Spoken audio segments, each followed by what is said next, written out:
Hello పిల్లలు. మనం ఒక బంతిని కొంత ఎత్తు నుండి జార విడిచినప్పుడు బంతి భూమి వైపు పడిపోతుంది. బంతి క్రిందకి కదలడం ప్రారంభించినందున దానిపై ఒక శక్తి తప్పనిసరిగా పనిచేస్తుంది. కాబట్టి ఎత్తు నుండి పడిపోయిన బంతి భూమి వైపు పడినప్పుడు భూమి రాయిపై గురుత్వాకర్షణ అని పిలవబడే ఆకర్షణ శక్తిని ప్రయోగించి దానిని క్రిందికి లాగుతుంది. భూమి తన వైపుకు వస్తువులను లాగుతున్న శక్తిని భూమి యొక్క గురుత్వాకర్షణ శక్తి లేదా భూమి యొక్క గురుత్వాకర్షణ అంటారు. నేను బిందుని 9వ తరగతి భౌతిక శాస్త్రంలోని ఈ గురుత్వాకర్షణ అధ్యాయంలో గురుత్వాకర్షణ యొక్క టాపిక్ల గురించి నేను మీకు వివరిస్తాను.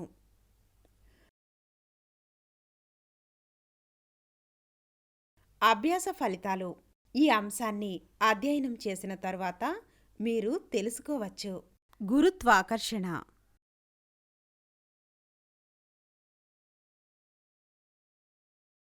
గురుత్వము. గురుత్వాకర్షణ శక్తి. విశ్వ గురుత్వ సిద్ధాంతం. కీలక పదాలు. గురుత్వాకర్షణ, గురుత్వము, గురుత్వాకర్షణ శక్తి.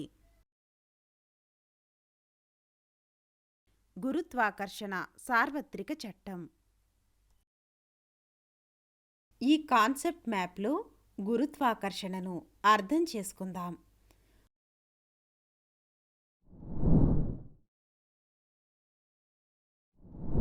మనం ఒక వస్తువును జార విడిచినప్పుడు అది భూమి వైపు పడిపోతుంది. దీని అర్థం భూమి తన కేంద్రం వైపు వివిధ వస్తువులను ఆకర్షిస్తుంది. భూమి అన్ని వస్తువులను తన కేంద్రం వైపు ఆకర్షిస్తుంది లేదా లాగుతుంది. భూమి తన వైపుకు వస్తువులను లాగుతున్న శక్తిని భూమి యొక్క గురుత్వాకర్షణ శక్తి లేదా భూమి యొక్క గురుత్వాకర్షణ అంటారు. ఇతర వస్తువులను ఆకర్షించేది భూమి మాత్రమే కాదు, ప్రతి వస్తువు ప్రతి ఇతర వస్తువును ఆకర్షిస్తుంది అని ఐజాక్ న్యూటన్ చెప్పారు. కాబట్టి న్యూటన్ ప్రకారం ఈ విశ్వంలోని ప్రతి వస్తువు ఒక నిర్దిష్ట శక్తితో ప్రతి ఇతర వస్తువును ఆకర్షిస్తుంది.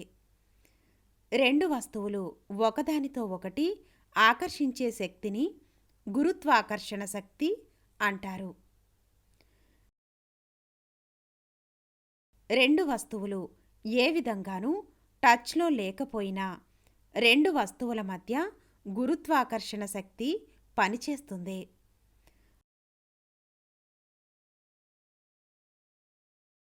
వస్తువుల ద్రవ్యరాశి లేదా శరీరాలు చిన్నగా ఉంటే వాటి మధ్య గురుత్వాకర్షణ శక్తి చాలా తక్కువగా ఉంటుంది.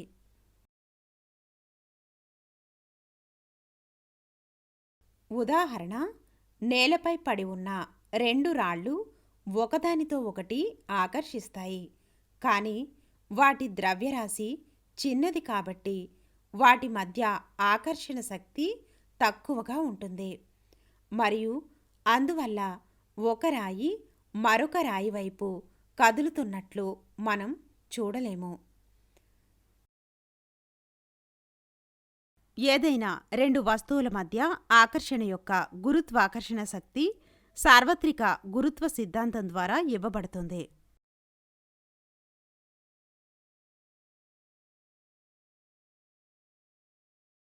విశ్వ గురుత్వ సిద్ధాంతం ప్రకారం విశ్వంలోని ప్రతి వస్తువు వాటి ద్రవ్యరాశి యొక్క ఉత్పత్తికి నేరుగా అనులోమానుపాతంలో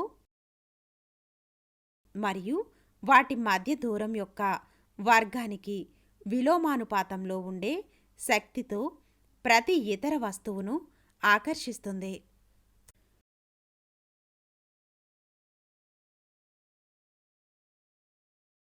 M1 మరియు M2 ద్రవ్యరాశిలో A మరియు B అనే రెండు వస్తువులు ఒకదానితో ఒకటి r దూరంలో ఉన్నాయని అనుకుందాం. ఈ రెండు శరీరాల మధ్య ఆకర్షణ శక్తి Fగా ఉండనివ్వండి. ఇప్పుడు విశ్వ గురుత్వ సిద్ధాంతం ప్రకారం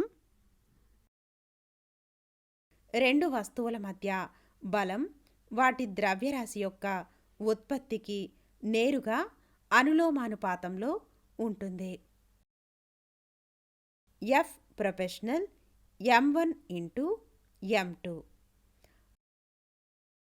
ఉపయోగించి F ప్రొపెషనల్ M1 into M2 and F ప్రొపెషనల్ 1/r² ఒక సమీకరణంలో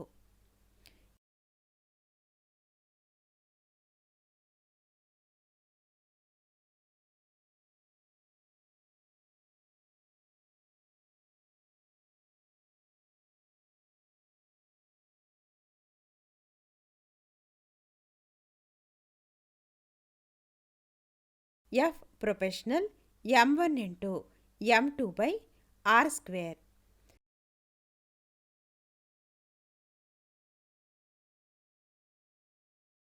సమీకరణాన్ని ఇలా వ్రాయవచ్చు. F G into M1 into M2/r². అనుపాత స్థిరాంకం G అనేది విశ్వ గురుత్వ స్థిరాంకం. విశ్వ గురుత్వ స్థిరాంకం G విలువ రెండు శరీరాల మధ్య మాధ్యమంపై ఆధారపడి ఉండదు. ఇది శరీరాల ద్రవ్యరాశి లేదా వాటి మధ్య దూరంపై కూడా ఆధారపడి ఉండదు. విశ్వ గురుత్వ స్థిరాంకం SI యూనిట్లలో newton metre square by kilogram స్క్వేర్లో కొలుస్తారు.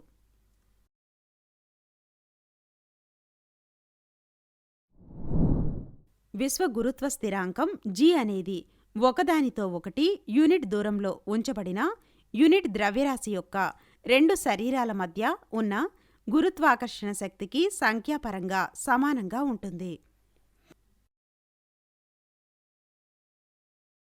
యూనిట్ ద్రవ్యరాశి అంటే ద్రవ్యరాశి విలువ 1 కిలోగ్రామ్ లేదా 1 గ్రాము. విశ్వ గురుత్వ స్థిరాంకం యొక్క విలువ G 6.7 into 10⁻11 N metre square by kilo square ఉన్నట్లు కనుగొనబడింది. విశ్వ గురుత్వ స్థిరాంకం G యొక్క చిన్న విలువ ఏదైనా రెండు సాధారణ వస్తువుల మధ్య గురుత్వాకర్షణ శక్తి చాలా చాలా బలహీనంగా ఉంటుందని చెబుతుంది. సౌర వ్యవస్థలో గ్రహాలు సూర్యుని చుట్టూ కక్ష్యలలో కదులుతాయి మరియు ఉపగ్రహాలు గ్రహాల చుట్టూ కక్ష్యలో కదులుతాయి. కక్ష్య అనేది సూర్యుని చుట్టూ గ్రహాలు మరియు ఉపగ్రహాలు గ్రహాల చుట్టూ తిరిగే మార్గం. సూర్యుడు మరియు భూమి యొక్క ద్రవ్యరాశి చాలా చాలా పెద్ద శరీరాలు కాబట్టి అవి ఒకదానిపై ఒకటి చాలా పెద్ద శక్తిని ప్రయోగిస్తాయి. ఇది సూర్యుడు మరియు భూమి మధ్య గురుత్వాకర్షణ శక్తి. ఇది భూమిని సూర్యుని చుట్టూ వృత్తాకార కదలికలో ఉంచుతుంది. కాబట్టి మన సౌర వ్యవస్థ ఉనికికి గురుత్వాకర్షణ శక్తి కారణం.